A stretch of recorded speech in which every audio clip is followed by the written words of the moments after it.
السلام علیکم ناظرین، گلوبل میمن ٹی وی کے نیوز بلیٹن کے ساتھ میں ہوں بشرا خان۔ سب سے پہلے شامل کریں گے نیوز ہیڈ لائنز۔ کوئی بھی عدالت کشمیریوں کے مستقبل کا فیصلہ نہیں کر سکتی۔ نگراں وزیر اعظم کا کہنا ہے کہ بھارتی سپریم کورٹ کے فیصلے کو جوتے کی نوک پر رکھتے ہیں، مقبوضہ کشمیر کے شہریوں کو اپنا شہری سمجھتے ہیں۔ Army chief general Asim Munir کی اہم امریکی حکومتی اور عسکری حکام سے ملاقاتیں، باہمی دلچسپی کے امور پر بات چیت جاری رکھنے کا اعادہ۔ آرمی چیف نے کہا کہ پاکستان میں بیرون ملک پاکستانیوں کو انتہائی عزت کی نگاہ سے دیکھا جاتا ہے۔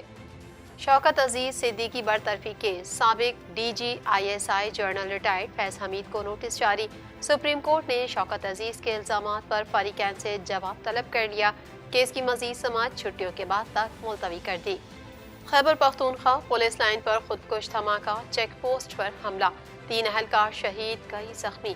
ٹانک حملے میں پولیس کی جوابی کارروائی میں ایک دہشت گرد ہلاک ہو گیا۔ دہشت گردوں نے پولیس لائن پر ہینڈ گرینیڈز اور دیگر ہتھیاروں سے حملہ کیا۔ کے پی کے اور پنجاب کے میدانی علاقوں میں شدید دھند، موٹر ویز بند، مغربی ہواؤں کا سسٹم ملک پر اثر انداز ہونے کا امکان۔ دنیا کے آلودہ ترین شہروں میں لاہور کا 3را اور کراچی کا 5واں نمبر۔ ہیڈ لائنز آپ نے جانی، اور اب شامل کرتے ہیں خبروں کی تفصیل۔ پاکستان بھر میں نمائندگان کا وسیع نیٹ ورک، ہر خبر جاننے کے لیے دیکھتے رہیے TNN TV۔ 1.25 کروڑ کی آبادی پر مشتمل کراچی میٹروپولیٹن سٹی میں صحت کے حوالے سے ہسپتال تو بہت، لیکن فزیو تھراپی سینٹر نایاب ہیں۔ الحمدللہ ہم نے اس کمی کو پورا کرتے ہوئے گلستان جوہر میں زبیداس فزیو تھراپی سینٹر کا آغاز کر دیا ہے۔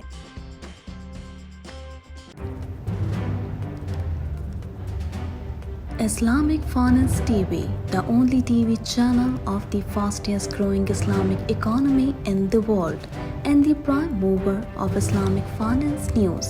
Follow us on our social media handles and watch our reports and educational program at www.islamicfinancetv.com. For advertisement, please contact us at islamicfinancetv@gmail.com.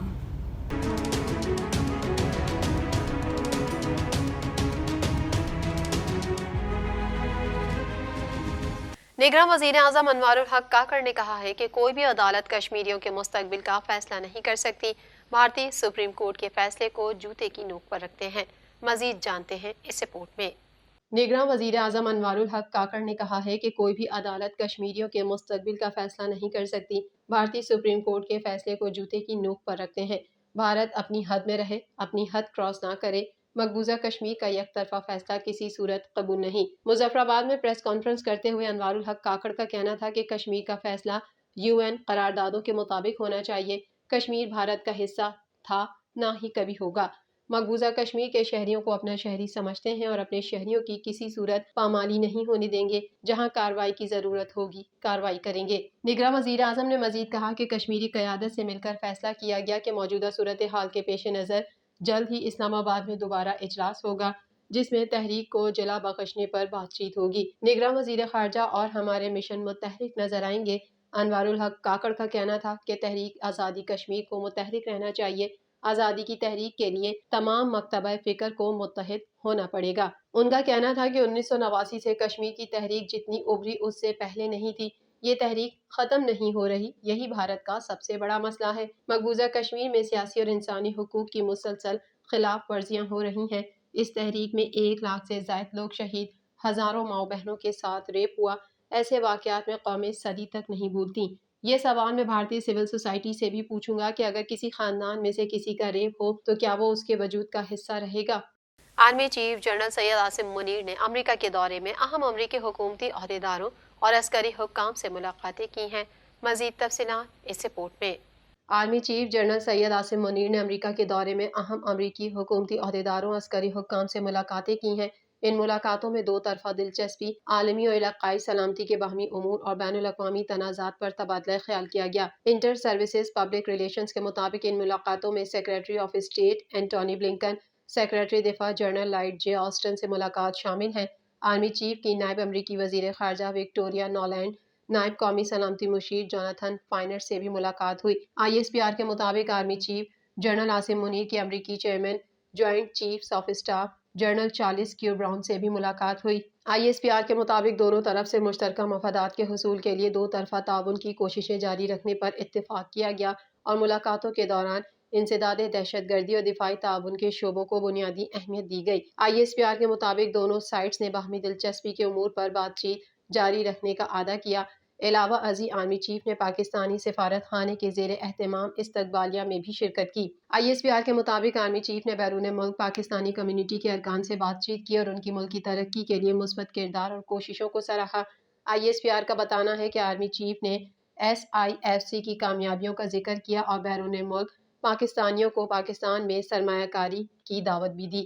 اس موقع پر army chief general Syed Asim Munir نے کہا کہ امریکہ پاکستان کے لیے سب سے بڑی ایکسپورٹ مارکیٹ ہے جو ہماری کل برآمدات کا 21.5% ہے۔ آرمی چیف نے بیرون ملک پاکستانیوں کے لیے ویزوں کی رکاوٹ، خصوصی اسکریننگ اور دیگر گمراہ کن افواہوں کو رد کیا۔ آرمی چیف نے کہا کہ پاکستان میں بیرون ملک پاکستانیوں کو انتہائی عزت کی نگاہ سے دیکھا جاتا ہے۔ بیرون ملک پاکستانی پاکستان کے سفیر اور اثاثہ ہیں۔ اس موقع پر بیرون ملک پاکستانی کمیونٹی نے افواج کی پاکستان کے لیے خدمات کو سراہا اور کہا کہ افواج پاکستان ہمارا فخر ہے۔ شوکت عزیز صدیقی برطرفی کیس میں سپریم کورٹ نے لیفٹیننٹ جنرل ریٹائرڈ فیض حمید سمیت 4 افراد کو نوٹس جاری کر دیا۔ مزید جانیں گے اس رپورٹ میں۔ شوکت عزیز صدیقی برطرفی کیس میں سپریم کورٹ نے لیفٹیننٹ جنرل ریٹائرڈ فیض حمید سمیت 4 افراد کو نوٹس جاری کر دیا۔ عدالت عظمیٰ کی جانب سے بریگیڈیئر ریٹائرڈ عرفان برامے، اسلام آباد ہائی کورٹ کے سابق چیف جسٹس انور قاسی اور سابق رجسٹرار ارباب عارف کو بھی نوٹسز جاری کیے گئے۔ تفصیلات کے مطابق سپریم کورٹ میں شوکت عزیز صدیقی کی برطرفی کے خلاف کیس کی سماعت ہوئی۔ چیف جسٹس قاضی فائز عیسیٰ کی سربراہی میں 5 رکنی بینچ نے سماعت کی۔ سماعت کے بعد چیف جسٹس نے سماعت کا حکم نامہ لکھوایا جس میں کہا 4 افراد پر سنگین الزامات ہیں، ہمارا خیال ہے ان کو بلا کر سنا جائے۔ فیض حمید سمیت 4 افراد پر سنگین الزامات ہیں، ان کو نوٹس کیے جائیں اور چاروں افراد کو ریکارڈ کی فائل فراہم کی جائے۔ جسٹس قاضی فائز عیسیٰ کا کہنا تھا کہ فیض حمید سمیت 4 افراد پر سنگین الزامات ہیں۔ فیض حمید، عرفان برامے، سابق چیف جسٹس انور قاسی کو نوٹس جاری کیے جائیں، انہیں سنے بغیر کوئی بھی فیصلہ جاری کرنا نامناسب ہوگا۔ سپریم کورٹ نے لیفٹیننٹ جنرل ریٹائرڈ فیض حمید سمیت سابق چیف جسٹس اسلام آباد ہائی کورٹ انور قاسی، عرفان برامے اور ارباب عارف کو بھی نوٹس جاری کر دیا اور ہدایت کی کہ چاروں افراد کو ریکارڈ کی فائل فراہم کی جائیں۔ سپریم کورٹ نے شوکت عزیز کے الزامات پر فریقین سے جواب طلب کر لیا اور کیس کی مزید سماعت چھٹیوں کے بعد تک ملتوی کر دی۔ حکم نامے میں کہا گیا کہ ججز کی آئندہ سماعت ججز کی دستیابی کو مد نظر رکھ کر کی جائے گی۔ درخواست گزاروں کی ترمیمی درخواستیں 1 ہفتے میں دائر کی جائیں۔ ترمیمی درخواستیں آنے کے بعد سپریم کورٹ آفس نوٹس جاری کرے گا اور کیس کی آئندہ حتمی تاریخ ججز کی دستیابی کے بعد طے کریں گے۔ دوران سماعت چیف جسٹس قاضی فائز عیسیٰ نے ریمارکس دیے، آپ کی آئینی درخواست میں تضاد ہے، آپ سہولت کاروں کو فریق بنا رہے ہیں، اصل بینیفیشری تو کوئی اور ہے جس کا آپ نے ذکر ہی نہیں کیا۔ سہولت کاری کر کے کسی کو تو فائدہ پہنچایا گیا، ہم خود کو استعمال نہیں ہونے دیں گے، سنگین الزامات لگائے ہیں، سنگین اثرات ہو سکتے ہیں۔ چیف جسٹس نے بیرسٹر صلاح الدین سے پوچھا، آپ نام لیتے ہوئے شرما کیوں رہے ہیں؟ جس پر بیرسٹر صلاح الدین نے کہا، نواز شریف کے مخالفین کو فائدہ پہنچانے کے لیے سہولت کاری کی گئی، جن کو فائدہ پہنچانا تھا ہو سکتا ہے ان کو پتہ بھی نہ ہو۔ جس پر چیف جسٹس نے ریمارکس دیے، آپ سپریم کورٹ کو اپنی مرضی سے نہیں چلا سکتے، اب مرضی ہماری چلے گی۔ واضح رہے کہ اسلام آباد ہائی کورٹ کے سابق جج شوکت عزیز صدیقی نے اپنی برطرفی کو چیلنج کر رکھا ہے۔ اس سے قبل آئینی درخواستوں میں صرف وفاق سیکریٹری قانون و انصاف جبکہ سپریم جوڈیشل کونسل کو اس کے سیکریٹری کے ذریعے فریق بنایا گیا تھا۔ خیبر پختونخوا میں سیکیورٹی فورسز پر دہشت گردوں کے حملوں میں 3 اہلکار شہید اور کئی زخمی ہو گئے۔ مزید احوال اس رپورٹ میں۔ خیبر پختونخوا میں سیکیورٹی فورسز پر دہشت گردوں کے حملوں میں 3 اہلکار شہید اور کئی زخمی ہو گئے۔ میڈیا رپورٹ کے مطابق ٹانک میں ایک حملہ آور نے خود کو دھماکے سے اڑا لیا۔ واقعے میں ایک پولیس اہلکار شہید اور 3 زخمی ہو گئے جبکہ 10 اہلکاروں سے رابطہ نہیں ہو پا رہا۔ پولیس کے مطابق فائرنگ کا سلسلہ ختم ہو چکا ہے جس کے بعد آپریشن جاری ہے جبکہ سیکیورٹی فورسز بھی پولیس کے ساتھ موجود ہیں۔ ابتدائی اطلاعات کے مطابق پولیس کی جوابی کارروائی میں ایک حملہ آور ہلاک ہو گیا۔ دہشت گردوں نے پولیس لائن کے اندر گھس کر ہینڈ گرینیڈز اور دیگر ہتھیاروں سے حملہ کیا جس میں اب تک 2 FC اور 2 پولیس اہلکاروں سمیت 4 اہلکار زخمی ہو گئے جبکہ ایک ریٹائرڈ پولیس اہلکار شہید ہو گیا جس کی لاش DHQ اسپتال منتقل کر دی گئی۔ دوسری جانب ضلع خیبر میں دہشت گردوں نے پولیس اور فرنٹیئر کور کی جوائنٹ چیک پوسٹ پر حملہ کیا جس میں 2 اہلکار شہید اور 6 زخمی ہو گئے ہیں۔ سیکیورٹی ذرائع کے مطابق زخمیوں کو طبی امداد کے لیے پشاور منتقل کیا گیا، جبکہ جوابی کارروائی میں دہشت گرد فرار ہو گئے۔ ابتدائی اطلاعات کے مطابق دہشت گردوں نے حملے میں دستی بموں سمیت دیگر بھاری ہتھیاروں کا استعمال کیا۔ طبی ذرائع کے مطابق باڑہ دھماکے کے ساتھ زخمیوں کو حیات آباد میڈیکل کمپلیکس میں لایا گیا، جہاں تمام زخمیوں کی حالت خطرے سے باہر ہے۔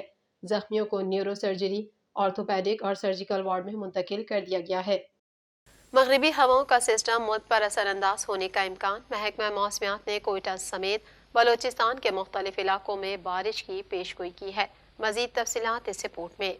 مغربی ہواؤں کا سسٹم ملک پر اثر انداز ہونے کا امکان ہے۔ محکمہ موسمیات نے کوئٹہ سمیت بلوچستان کے مختلف علاقوں میں بارش کی پیشگوئی کی ہے۔ محکمہ موسمیات کے مطابق جمعے کو صوبے کے بیشتر اضلاع میں موسم خشک، جبکہ شمال مغربی اضلاع میں مطلع ابرآلود رہنے کے علاوہ چاغی، تربت، پنجگور، نوکنڈی، دلبدین، ڑوب، کوئٹہ، قلات، زیارت، چمن، قلعہ سیف اللہ اور قلعہ عبداللہ میں بارش اور پہاڑوں پر برف باری کا امکان ہے۔ بارش اور برف باری کے بعد کوئٹہ اور صوبے کے شمالی علاقوں میں ہفتے سے منگل تک سردی کی شدت میں اضافہ ہو سکتا ہے۔ محکمہ موسمیات کا کہنا ہے کہ گزشتہ روز کوئٹہ، مستونگ اور قلات سمیت صوبے کے مختلف اضلاع میں مطلع کہیں جزوی اور کہیں مکمل ابرآلود رہا۔ کوئٹہ میں صبح کم سے کم درجہ حرارت -2 اور قلات میں -3 ڈگری سینٹی گریڈ ریکارڈ کیا گیا۔ دوسری جانب 16 سے 18 دسمبر کے دوران پنجاب اور خیبر پختونخوا میں بارش اور پہاڑوں پر برف باری کا امکان بھی ظاہر کیا گیا ہے۔ خیبر پختونخوا اور پنجاب کے میدانی علاقوں میں شدید دھند کے باعث موٹر وے M2 اور M11 مکمل بند کر دی گئی۔ M1 پشاور سے رشگئی، M3 فیض پور سے درخانہ، M4 عبدالحکیم سے پنڈی بھٹیاں، جبکہ M5 ملتان سے ظاہر پیر تک بند کی گئی ہیں۔ شدید دھند کی وجہ سے قومی شاہراہ پر بھی ٹریفک کی روانی متاثر ہوئی ہے۔ رپورٹس کے مطابق دنیا کے آلودہ ترین شہروں میں لاہور کا تیسرا اور کراچی کا 5واں نمبر ہے۔ گلوبل میمن ٹی وی کے نیوز بلیٹن میں فی الحال اتنا ہی۔ مزید خبروں اور اپڈیٹس کے لیے دیکھتے رہیے گلوبل میمن ٹی وی۔